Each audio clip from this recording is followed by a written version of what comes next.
Enggak, talqin itu ada syarat-syaratnya. Syarat terpenting itu ahwal kolbu saya. Tapi kolbu ini berkaitan dengan kolbu peserta, itu masalahnya. Dan dia satu kontak. Kolbu itu ya arif ba'duhu ba'dah. Satu aja coba-coba, satu aja yang masih syak ini apa, itu di sini nggak bisa buat deh, sama sekali.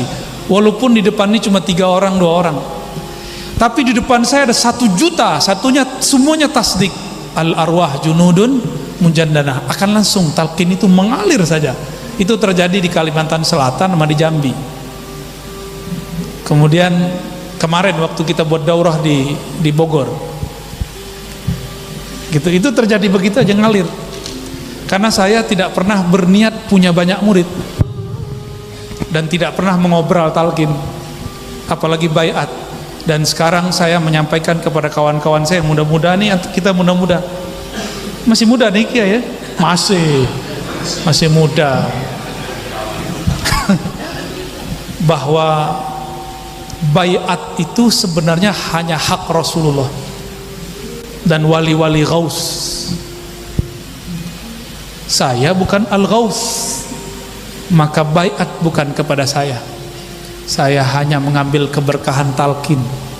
Ternyata di torikot-torikot daerah yang disebut baiat itu ngambil talqin. Jadi kita bedain ya, baiat itu sumpah setia dan itu berat.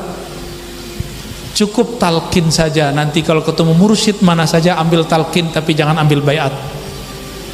Karena baiat itu sam'an wa ta'atan, hadiran wa ghaiban, hayyan wa mayyitan. Berat nanti. Itulah yang terjadi sekarang di beberapa mursyid yang wafat, muridnya kelimpungan karena dulu berbaiat sama gurunya.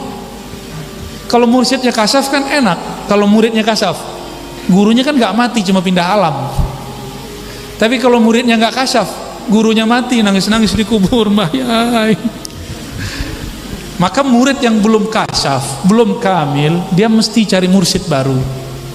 Tapi murid yang sudah mukasyafah, kamil, mukamil, dia nggak perlu cari mursyid baru. Dia kapan aja bisa ketemu gurunya. Makanya Abu Bakar nggak perlu cari nabi baru kan, nabi wafat, benar nggak? Umar cari nabi baru nggak perlu. Beliau sudah sempurna, perangkat nubuat sudah diturunkan ke Abu Bakar. Makanya Umar, Abu Bakar ini bisa dialog dengan malaikat, bisa dialog dengan Allah. Umar,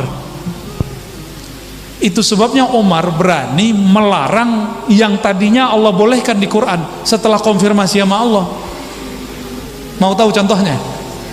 Nikah perempuan ahli kitab, Umar larang, padahal di surah Al-Maidah boleh, ya kan?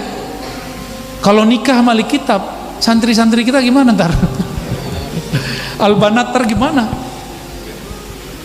Umar melihat orang-orang Arab dulu nikah dengan orang-orang ahli kitab, orang Arab Madinah, Mekah, nganggur. Jadi banyaklah perawan-perawan tua, mohon maaf. Maka dia keluarkan peraturan khalifah, dilarang menikahi ahlul kitab. Cut semua, langsung semuanya para perawan-perawan menjadi istri muda. Dulu biasa itu, kalau sekarang jadi luar biasa. Umar bisa muhadasah dengan Allah, itu perangkat nubuah namanya. Tapi orang Syiah suudzon sama Umar, dibilang Umar ini yunkirul Quran, inkar kepada Al-Quran, ya. Jadi mohon maaf nih para kiai, para gus, para mahasiswa, para dosen, saya kalau mentalkin ngikutin ahwal rohani saya, ya, dan itu nggak bisa dibuat-buat, ya. Maka biasanya kita buat di majelis, karena orang yang datang ke majelis itu betul-betul dia ingin tasdik. Mungkin fil mustaqbal fi ayyi waqtin ma najtami' fi ma'hadikum summa nulaqqinukum biiznillah. Kalau ada waktu nanti, kalau Allah ridha, Allah izin, nanti kita ngumpul di majelis, ya, nanti kita talqin. Siapa yang emang pengen talqin pasti datang. Dan memang harus dijadwal talqin zikir gitu. Insya Allah. Dan terakhir tadi nyebutin salam ke Nabi Khidir, ya. Salatu salamu alaika ya Sayyidina Rasulullah, Sayyidina Mahdi, Sayyidina Balya. Kok bisa bikin adem? Karena mereka masih hidup dan mereka ada. Ya, yang ada pada Al-Mahdi itu sirnya Ahmadi. Yang ada pada Sayyidina Balya itu adalah makrifat-makrifat yang semuanya sudah ditransfer kepada Al-Mahdi. Makanya Nabi SAW mengatakan, ismuhu yuwati usmi. Isim, ini bukan isim KTP, ini ismul haqiqah. Ismul haqiqah kata Bajuri adalah keuluwul makan, uluwul darajat, ketinggian derajat, wa uluwul ilm.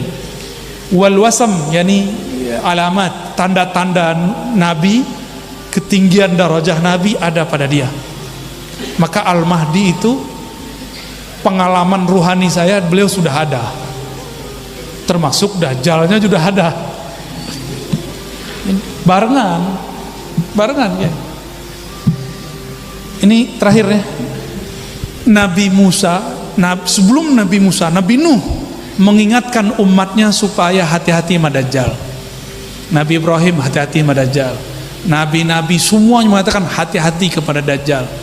Nabi Musa cuma berani negur, Samiri, ma khotbuka ya Samiri. Giliran Harun dipegang jenggotnya, giliran umatnya disuruh bunuh diri. Tapi pas melihat Samiri, itu bulu romanya Nabi Musa berdiri.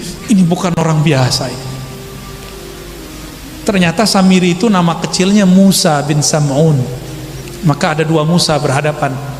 Musa bin Sam'un kecilnya juga diajar Jibril, sempat dibawa terbang kemana-mana.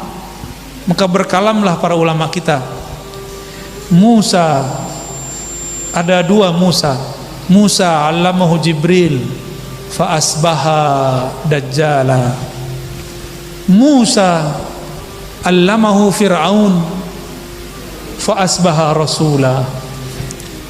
Ada satu Musa diajarin oleh Jibril tapi jadi Dajjal. Ada Musa kedua dirawat oleh Fir'aun tapi malah jadi Rasulah. Ini pola akhir zaman begini. Nanti akan ada orang dididik oleh wali tapi dia jadi wali setan. Ada orang yang hidupnya di tempat maksiat, tempat kesesatan, tapi justru dia jadi wali Rahman. Kenapa? Wali Allah itu pilihan dari alam, dari masa azaliyah, alam ruh sampai sekarang. Yang ditakdirkan jadi wali, meskipun dia pernah jadi perampok, koruptor, pasti jadi wali. Fudail bin Iyad itu perampok, suka merokosa perempuan, tapi takdir dia di masa azaliyah jadi wali. Maka ada satu kejadian di masa hidupnya membuat dia jadi wali. Perempuan pelacur dia, badannya dipakai untuk perbuatan-perbuatan yang nista. Tapi apa yang terjadi? Cuma karena rahmatullah ada pada dirinya memancar, melihat ada anjing udah kudisan, dia kasih minum, jadi wali. Jadi wali itu nggak usah aneh-aneh, terapkan rahmatullah di kolbu. Asbahta waliyar rahman, pasti jadi wali Allah. Cuma gitu doang ya. Dan sekarang Al-Mahdinya sudah muncul, cuma Allah rahasiakan sebagaimana Allah merahasiakan Dajjal. Ciri-cirinya apa? Yang benar di framing jadi salah, yang salah di framing jadi benar. Pejuang Islam dianggap penista, penista dianggap pejuang Islam. Ini sistem kalau nggak ada yang buat jadi nggak. Yang buat sistem itu namanya Dajjal. Maka jangan sok-sok ahli takwil terus bilang Dajjal itu sebuah sistem. Ya salam ya akhi ya. Sistem itu nggak ada tanpa yang buat. Yang buat ini yang kita sebut Dajjal.